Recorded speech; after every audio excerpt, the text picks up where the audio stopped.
বিসমিল্লাহির রহমানির রহিম। প্রিয় শিক্ষার্থীবৃন্দ, গাইবান্ধা সদর উপজেলা মডেল স্কুল অ্যান্ড কলেজের অনলাইন ক্লাসের পক্ষ থেকে তোমাদেরকে জানাই আন্তরিক শুভেচ্ছা ও অভিনন্দন। কেমন আছো তোমরা? আশা করি মহান সৃষ্টিকর্তার রহমতে সবাই স্বাস্থ্যবিধি মেনে ভালো আছো এবং বাড়িতে অবস্থান করছো। প্রিয় শিক্ষার্থীবৃন্দ, আজ আমি পঞ্চম শ্রেণীর গণিত বইয়ের তৃতীয় অধ্যায় থেকে কিছু সমস্যা সমাধান আলোচনা করব। আশা করি তোমাদের ভালো লাগবে। প্রিয় শিক্ষার্থীবৃন্দ, তাহলে চলো আমরা আমাদের আজকে পাঠে ফিরে যাই। আমাদের তৃতীয় অধ্যায়টা মূলত হচ্ছে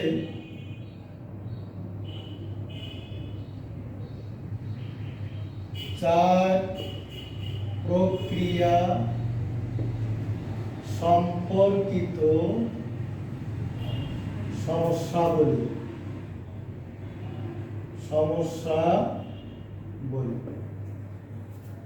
এখানে তোমাদের জানা উচিত যে চার প্রক্রিয়া আসলে কি। চার প্রক্রিয়া হচ্ছে যোগ, বিয়োগ, গুণ এবং ভাগ। চার প্রক্রিয়া বলতে যোগ, বিয়োগ, গুণ, ভাগ, অর্থাৎ যোগ, বিয়োগ, গুণ, ভাগ সম্পর্কিত কিছু সমস্যা আমরা সমাধান করব। তাহলে আমরা জানি যে আমাদের প্রক্রিয়ার চিহ্ন হচ্ছে চারটি। একটি হচ্ছে যোগ, বিয়োগ, গুণ এবং ভাগ। এবারে আমরা এই চার প্রক্রিয়া সম্পর্কিত সমস্যাগুলি সমাধান করতে যে আমরা আরেকটি জিনিস আমাদেরকে জানতে হবে, সেটি হচ্ছে গাণিতিক বাক্য।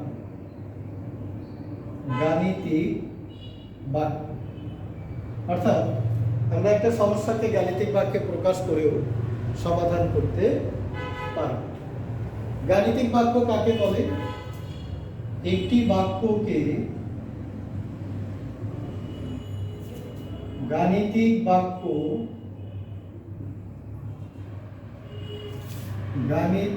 বাক্য বলা হয় তখন যখন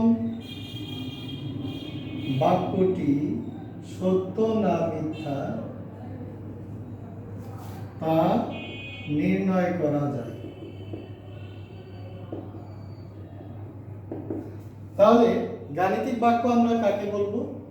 যে একটি বাক্যকে গাণিতিক বাক্য বলা হয় তখন যখন বাক্যটি সত্য না মিথ্যা তা নির্ণয় করা যায়। যেমন ৮ একটি জোড় সংখ্যা। ৮ কি সংখ্যা? জোড় সংখ্যা। এটি একটি গাণিতিক বাক্য এবং বাক্যটি হচ্ছে সত্য। আবার যদি বলি যে ৯ একটি জোড় সংখ্যা, এটিও একটি গাণিতিক বাক্য, তবে বাক্যটি মিথ্যা। এটিও গাণিতিক বাক্য, তবে বাক্যটি মিথ্যা। ৮ একটি জোড় সংখ্যা, এটি একটি গাণিতিক বাক্য, তবে বাক্যটি সত্য। ক একটি জোড় সংখ্যা, এটি কিন্তু গাণিতিক বাক্য না, কারণ এটি সত্য না মিথ্যা আমরা বলতে পারবো না। এটি নির্ভর করবে কয়ের মানের উপর। কয়ের মানের যদি ২, ৪, ৬, ৮ হয় তাহলে জোড় সংখ্যা। আবার কয়ের মান যদি ১, ৩, ৫ হয় তাহলে সেটি বিজোড় সংখ্যা।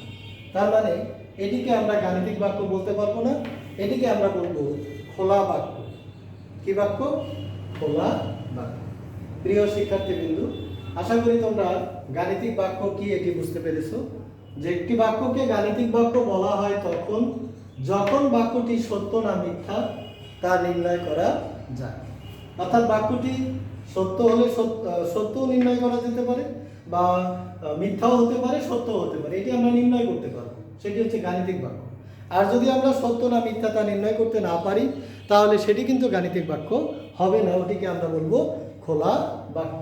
কি বাক্য? খোলা বাক্য।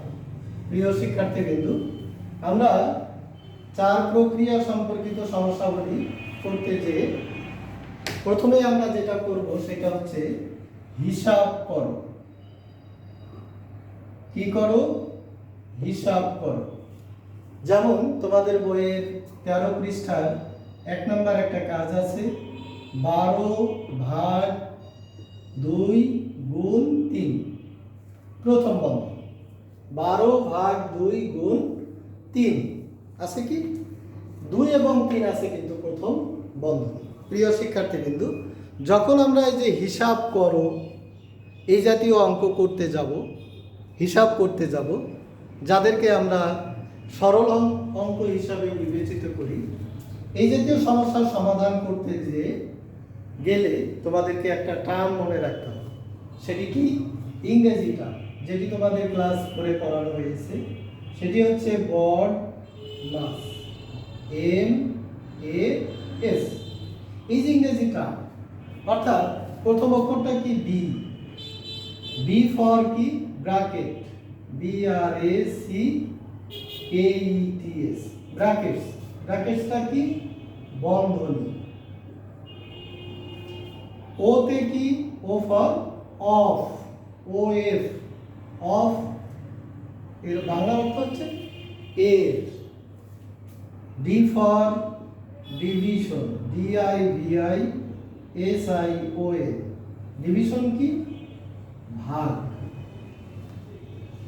M for multiplication, MULTIPLICATION, multiplication অর্থাৎ গুণ। A for add or addition, ADDITION, addition কি যোগ। S for subtraction, subtraction, TRACTION, বিয়োগ।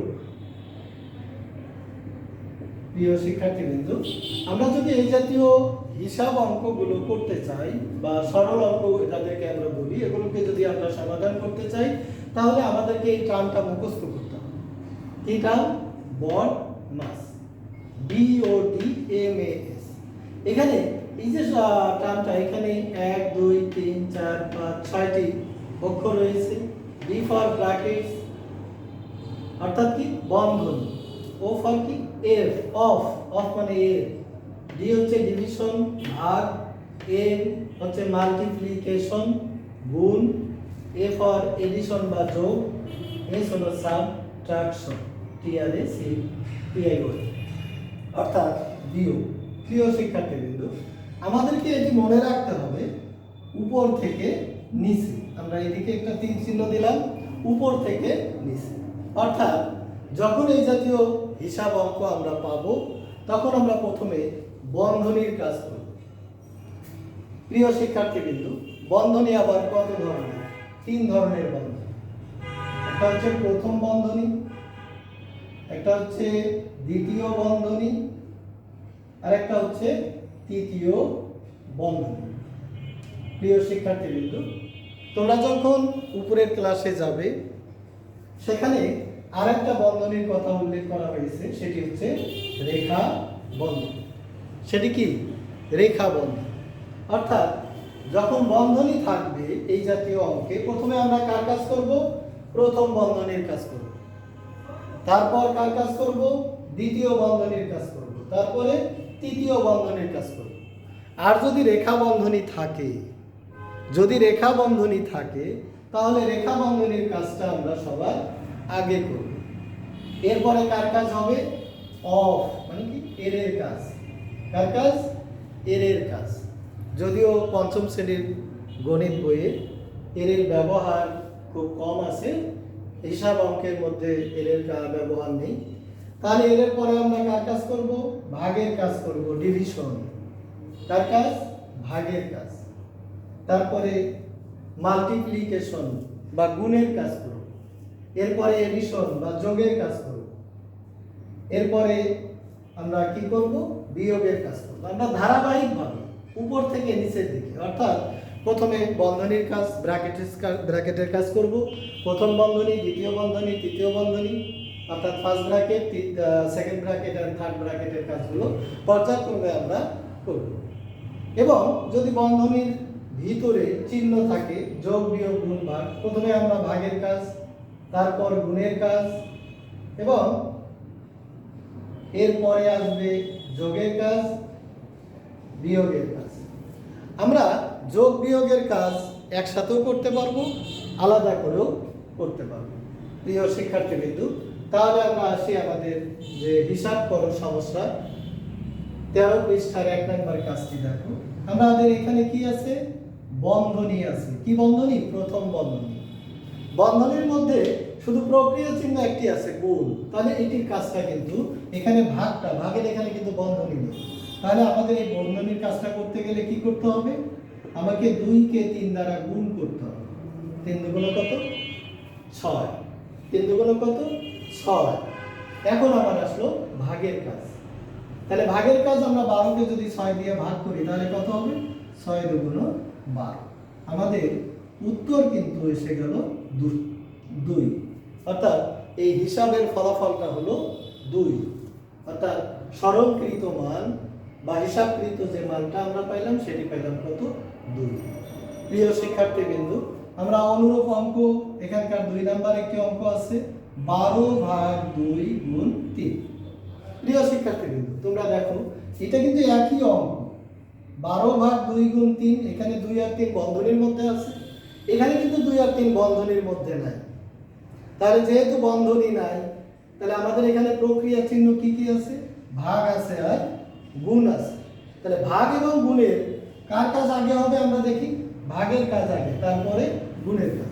এখন 12 কে 2 দ্বারা ভাগ করলে কত হবে? 6 দুগুণ 12। আমাদের কিন্তু এই কামের অংশটার কাজ হয়ে গেল। এখন বাকি থাকলো কত? গুণ চিহ্ন 3। 3 6 কত? 18। আমাদের এখানকার উত্তর হচ্ছে 18। প্রিয় শিক্ষার্থীবৃন্দ, তাহলে দেখো একই অঙ্ক বন্ধনী থাকার কারণে উত্তর হলো 2, একই অঙ্ক বন্ধনী না থাকার কারণে উত্তর হলো 18। সুতরাং আমাদের এই জাতীয় হিসাব অঙ্কগুলো বা সরল অঙ্কগুলো করতে গেলে আমাদেরকে এই বড মাস যে নিয়মটা আছে এই টার্মটাকে আমাদের মনে রাখতে হবে। অর্থাৎ বিতে কি হবে, তারপরে ওতে কি হবে, ডিতে কি হবে, এমতে কি হবে। অর্থাৎ আমাদেরকে কি করতে হবে? পর্যায়ক্রমে এই কাজগুলো করতে হবে একটির পরে।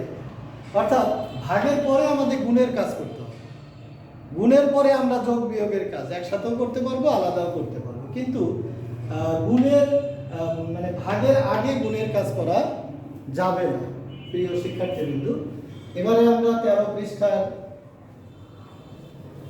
3 নাম্বার অঙ্কটা এতে দেখি। 13 পৃষ্ঠার 3 নাম্বার অঙ্কটা হচ্ছে দ্বিতীয় বন্ধনী 24 বিয়োগ 3 গুণ 4 প্রথম বন্ধনী, দ্বিতীয় বন্ধনী ক্লোজ ভাগ 2। অর্থাৎ এখানে বন্ধনীও আছে। কয়টি বন্ধনী আছে? 2টা বন্ধনী, একটা প্রথম বন্ধনী আর একটা দ্বিতীয় বন্ধনী, এবং ভাগও আছে। তাহলে আমাকে আগে কার কাজ করতে হবে? আগে বন্ধনীর কাজ করতে হবে। কোন বন্ধনীর কাজ করতে হবে? প্রথম বন্ধনীর কাজ করতে হবে। প্রথম বন্ধনীর ভিতরে কি আছে?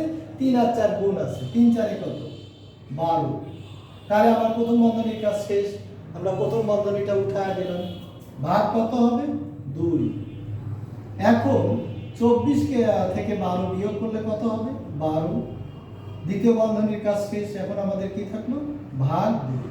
12 কে 2 দ্বারা ভাগ করলে কত হবে? 6। কত হবে? 6। প্রিয় শিক্ষার্থীবৃন্দ, আমরা যদি এটা মনে রাখতে পারি তাহলে এই জাতীয় হিসাব অঙ্কগুলো আমাদের কাছে অত্যন্ত সহজ মনে হবে। তাহলে আমরা এখানে কি করলাম? বন্ধনীর ভিতরের কাজটা করলাম। প্রথম বন্ধনীর কাজ 3 আর 4 গুণ করতে হবে 12। এখন প্রথম বন্ধনীর কাজ শেষের পরে কত? দ্বিতীয় বন্ধনী কি আছে? এখানে বিয়োগ আছে। আমরা বাম দিক থেকে হিসাবটা করব। তাহলে 24 থেকে 12 বিয়োগ করলে কত হবে? 12। 12 কে কত? 2 দ্বারা ভাগ করব। আমরা এই ভাগের কাজটা আগে করতে পারতেছি না, কেন? যেহেতু এখানে বন্ধনী আছে। বন্ধনীর কাজটা আমাদেরকে আগে করতে হবে। সেম অঙ্ক 4 নম্বরের যে অঙ্কটি, প্রিয় শিক্ষার্থীবৃন্দ, 13 পৃষ্ঠার যে কাজগুলো আছে দেখো, 4 নম্বরের অঙ্কটি একই অঙ্ক, শুধু বন্ধনী মুক্ত। তার মানে কি? এখানে বন্ধনী নেই। অর্থাৎ 24 বিয়োগ 3 গুণ 4 ভাগ 2। অর্থাৎ একই অঙ্ক আছে, শুধু বন্ধনী নেই। তাহলে বন্ধনী না থাকলে কি হবে? আমরা এখানে এটি যোগ, বিয়োগ, গুণ, ভাগ, তাহলে আমাদের কার কাজ আগে হবে? ভাগের কাজ। তাহলে ভাগ পর্যন্ত যে সংখ্যাগুলো আছে এগুলো আমরা লিখে দেব। 3 গুণ 4, 4কে আমরা 2 দ্বারা ভাগ করি। তো যদি আমরা 4কে 2 দ্বারা ভাগ করি তাহলে 4কে 2 দ্বারা ভাগ করলে কত হবে? 2 হবে। 2 দুগুণ 4, আমরা এই অংশটা লিখলাম। এই 4 ভাগের কাজটা আগে করলাম, কত হলো? 2। 2 দুগুণ 4। এবারে কি আছে? বিয়োগ আছে আর গুণ আছে। আগে কার কাজ হবে? আগে গুণের কাজ হবে, তারপরে যোগ বিয়োগের কাজ। অর্থাৎ 24 বিয়োগ 3 দুগুণ কত? 6। এখন 24 থেকে 6 বিয়োগ করব। 6 আছে, 24 এর বাকি কত? 8। হাতে কি 1, 2 থেকে 1 বাদ দিলে কত? 8 আছে। উত্তর কিন্তু 8। প্রিয় শিক্ষার্থীবৃন্দ, আশা করি তোমরা হিসাব করো বা যে সরল অঙ্কগুলো গড় মাস যে নিয়ম, এই টার্মসটা ব্যবহার করে তোমরা এই জাতীয় অঙ্ক নির্ভুলভাবে করতে পারবে। এবারে আমরা দেখি 13 পৃষ্ঠার মাঝখানে যে কয়েকটি হিসাব করো অঙ্ক আছে, তার মধ্যে 6 নম্বর অঙ্কটি, সেই 6 নম্বর অঙ্কটি ছিল 9 দ্বিতীয় বন্ধনী 9 বিয়োগ 45 ভাগ 9 বিয়োগ 3 গুণ 2 বিয়োগ 5। অর্থাৎ এখানে প্রথম বন্ধনী আছে, দ্বিতীয় বন্ধনী আছে, বিয়োগ আছে, গুণ আছে, ভাগ আছে, বিয়োগ আছে। তাহলে আমরা কি করি? প্রথমে আমরা আমাদের নিয়ম অনুযায়ী প্রথম বন্ধনীর কাজ করব। এখন প্রথম বন্ধনীর মধ্যে কি আছে? ভাগ আছে আর বিয়োগ আছে। তাহলে আগে কার কাজ হবে? ভাগের কাজ। 45কে 9 দ্বারা ভাগ করলে কত হবে? 5। 5 9 45। বিয়োগ কত? 3। প্রথম বন্ধনীর কাজ ভাগের কাজ করলাম, এখন কিন্তু বিয়োগের কাজটা বাকি আছে। এবারে আমরা কি করব? 9 5 থেকে 3 বিয়োগ করব, যেহেতু প্রথম বন্ধনীর কাজ শেষ হয়নি। বিয়োগ করলে কত হবে? 2 গুণ কত? 2। এবারে দেখো যে দ্বিতীয় বন্ধনীর কাজ আমরা করব, কিন্তু বন্ধনীর ভিতরে আছে বিয়োগ এবং গুণ। তাহলে আগে কার কাজ হবে? আগে কার কাজ হবে? হচ্ছে গুণের কাজ। অর্থাৎ 2কে 2 দ্বারা গুণ করলে কত হবে? 4। দ্বিতীয় বন্ধনীর কাজ শেষ হয়নি। 9 থেকে 4 বিয়োগ করলে 5 বিয়োগ 5 কত হবে? 5 থেকে 5 বাদ দিলে কোন সংখ্যা থেকে ওই সংখ্যা বিয়োগ করলে আমরা কিন্তু 0 পাবো। প্রিয় শিক্ষার্থীবৃন্দ, এটির উত্তর কত? উত্তর হচ্ছে 0। আমরা কিন্তু হিসাব করো এই সমস্যাগুলো আমরা এই যে টার্মটা আছে গড় মাস নিয়ম অনুযায়ী, অর্থাৎ প্রথমে বন্ধনীর কাজ, তারপরে এর যদিও নেই, তারপরে আমরা কি করলাম? ভাগের কাজ। ভাগের পরে কি করলাম? গুণের কাজ। গুণের পরে কি কাজ? যোগের কাজ। হ্যাঁ, যোগের পরে বিয়োগের কাজ। প্রিয় শিক্ষার্থীবৃন্দ, তোমরা কিন্তু যোগ বিয়োগের কাজ একসঙ্গে করতে পারো। আমরা তোমাদের পাঠ্য বইয়ের 13 পৃষ্ঠার 5টি কাজ দেখাইলাম। এবারে দেখো তোমাদের পাঠ্য বইয়ের 13 পৃষ্ঠার সব শেষের যে সমস্যাটা, এখানে বলা হয়েছে যে 12টি বিস্কুট ও 30টি চকলেটের মূল্য একত্রে 192 টাকা। একটি বিস্কুটের মূল্য 6 টাকা হলে একটি চকলেটের মূল্য কত? এটি কি করব? আমরা একটা গাণিতিক বাক্যে প্রকাশ করব। কিসে প্রকাশ করব? গাণিতিক বাক্যে। অর্থাৎ গাণিতিক বাক্য কি? গাণিতিক বাক্য হচ্ছে এমন একটি বাক্য যা সত্য না মিথ্যা তা নির্ণয় করা যাবে। অর্থাৎ বাক্যটা সত্য না মিথ্যা এটি নির্ণয় করা যাবে, এটি হচ্ছে একটি গাণিতিক বাক্য। এখানে বলা হয়েছে যে 12টি বিস্কুট এবং 30টি চকলেটের মূল্য 192 টাকা, মানে দুইটার মূল্য 192 টাকা। সেক্ষেত্রে একটি বিস্কুটের মূল্য কত? 6 টাকা। একটি বিস্কুটের মূল্য 6 টাকা, এবং বিস্কুট আছে কতটা? এখানে 12টি। তাহলে 12টি বিস্কুটের মূল্য কত হবে? 6 12 72 টাকা। তাহলে এই যে 12টি বিস্কুট এবং 30টি চকলেটের মূল্য, এখান থেকে যদি 12টি বিস্কুটের মূল্য বাদ দিই তাহলে আমরা কতটি পাবো? 30টি চকলেটের মূল্য পাবো। এটি হচ্ছে 30টি চকলেটের মূল্য। এবং এই 30টি চকলেটের মূল্যকে যদি আমরা 30 দ্বারা ভাগ করি তাহলে আমরা কি পাবো? একটি চকলেটের মূল্য পাবো। তাহলে এই যে গাণিতিক সমস্যাটি, 12টি বিস্কুট এবং 30টি চকলেটের মূল্য ছিল একত্রে 192 টাকা। একটি বিস্কুটের মূল্য 6 টাকা, তাহলে 12টির মূল্য কত হবে? 6 12 72 টাকা। 192 থেকে এই বিস্কুটের দামটা বাদ দিলে কিসের দাম পাবো? চকলেটের দাম। কতটা চকলেটের দাম? 30টা চকলেটের দাম। এখন এই 30টি চকলেটের দামকে যদি আমরা 30 দ্বারা ভাগ করি তাহলে একটা চকলেটের দাম পাবো। তাহলে ওই গাণিতিক সমস্যাটার গাণিতিক বাক্যটা হচ্ছে এটি। এখন এটিকে যদি আমরা সমাধান করি, 192 6 12 কত? 72, যেহেতু প্রথম বন্ধনীর কাজ আগে করতে হবে, ভাগ 30। 192 থেকে 72 বিয়োগ করলে কত হবে? 120।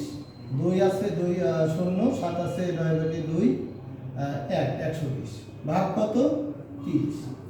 120 কে 30 দ্বারা যদি আমরা ভাগ করি, আমরা দেখি 120 ভাগ 30 কত? 4। 3 4 12, তাহলে কত হলো? 4। অর্থাৎ একটি চকলেটের মূল্য হচ্ছে 4 টাকা। প্রিয় শিক্ষার্থী, আশা করি তোমরা অঙ্ক বুঝতে পেরেছো। হিসাব করো বা গাণিতিক সমস্যা 4 প্রক্রিয়া সম্পর্কিত যোগ বিয়োগ গুণ ভাগ।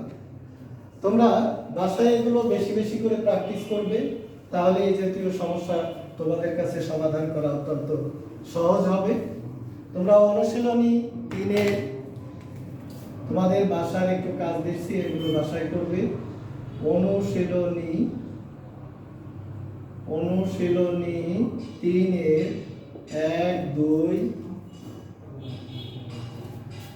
3 4 5 6।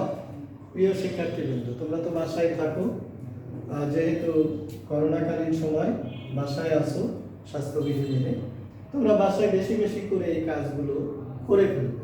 আশা করি তোমরা 1 থেকে 6 পর্যন্ত অঙ্কগুলো তোমরা ঐকিক নিয়মও 1 2 3 4 5 6 এগুলো করতে পারবা। আবার আমি যেটা দেখাইলাম যে গাণিতিক বাক্যে প্রকাশ করেও তোমরা করতে পারবা। তো আজকে আমাদের আলোচনা এখানেই শেষ।